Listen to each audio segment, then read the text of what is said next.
Ayan guys, oh. Dito tayo magpapakain ngayon at maputik doon sa taas. Pagkalambot-lambot nga naman ng lupa dito. Oh.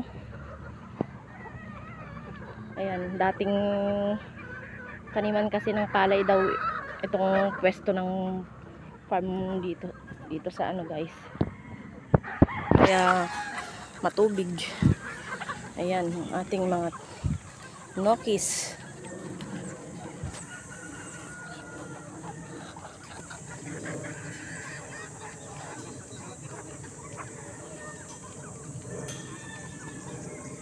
Ayan, ang ganda nilang pagmasdan.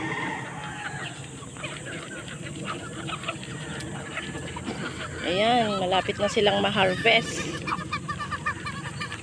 Anong buwan na ba ngayon? July? 3 months. Na-harvest na itong mga to. Ayan, yung unang patukaan guys, oh. Tig-isa nila, oh, ayan. Ang dami nila, may tanim pa silang saresa dito.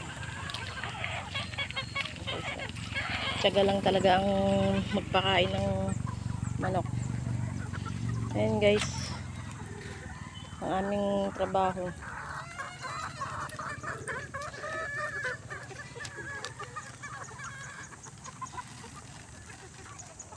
Ang sarap pagmasdan ng ating mga manok pag ganitong kalalaki na.